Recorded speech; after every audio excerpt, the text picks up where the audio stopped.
What is up, guys? How's everyone doing? So I'm gonna take this off. Today I am outside once again.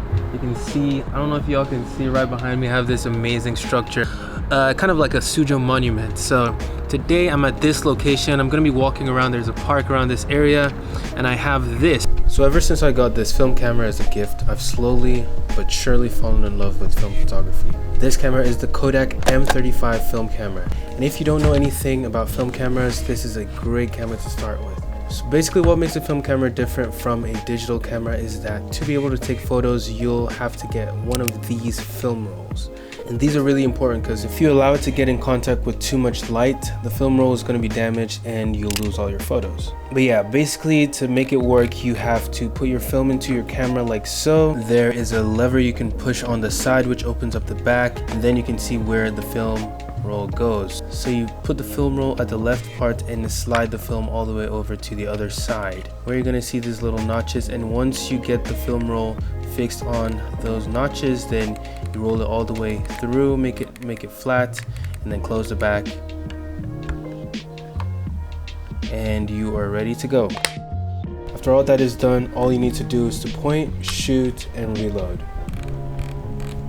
This film I'm using has only 36 exposures, which means you have 36 shots. So make sure you use your shots wisely and you don't end up taking like 15 photos of the same thing.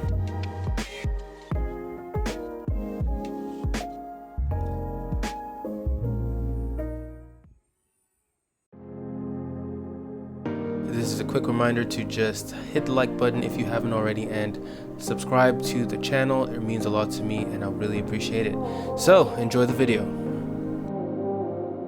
Today I have this camera. This is the KODAK m35 film camera, and I'm going to be using this film camera to get some amazing photos. So for a while I didn't buy any of the film rolls. Right now I've put some film inside and I'm ready to start shooting. It's a very simple camera. All you got to do is just to look into this point right here and then shoot. If I can get some good photos, then awesome. And then if not, then I guess I'll throw it away. I'm just joking. So basically I'll get all the photos that I can get, and then what I have to do is I have to go develop the film later.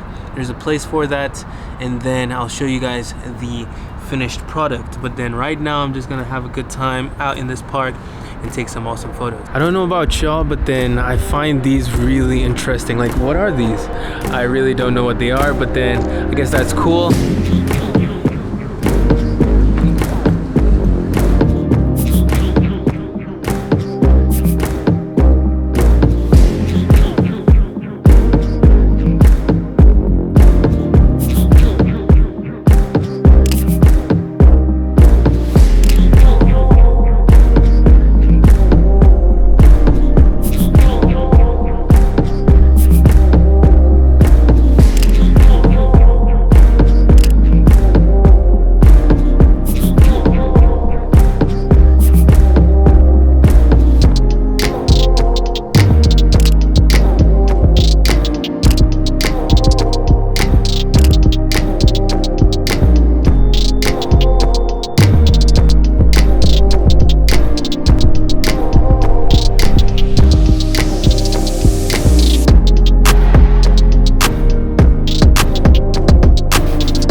So now we're done with the shoot, done with everything. I'm gonna bring this a little closer to my mouth. Yeah, you've seen some of the photos that I took on this day. I think one thing that I didn't want to do was to like sit there and use up all the 36 images in that one location.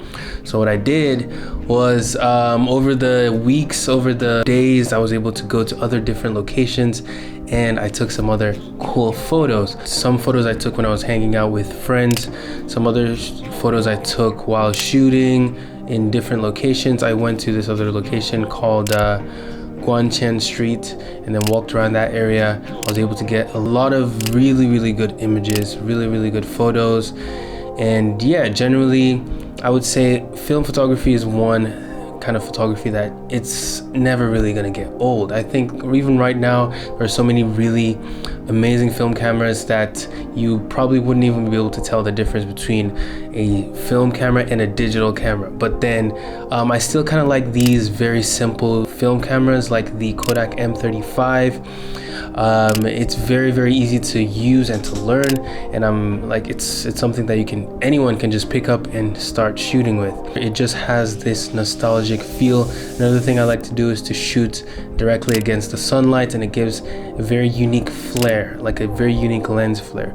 So that's also something really amazing. But one tip I'm gonna give you is that you should make sure while shooting that you're not obstructing the lens. So the thing is, like, when you're shooting, when you're in the zone, taking so many different photos, you're not seeing the immediate result of it, so you might end up taking a few shots that don't look as good as you want them to.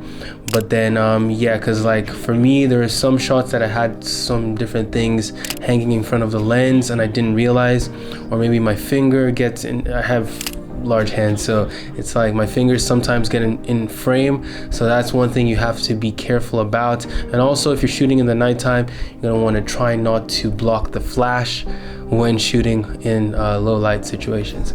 But yeah, all in all, it was a great shoot. I enjoyed it. I love shooting with this camera. I appreciate you guys for watching to the end, and I'll see you guys in the next one. Peace. Trail spill from my lips, feel big from the bib. Take a sip till I pass out. Try and get grip, but it don't make sense, cause you can lose life on this fast route. Yeah.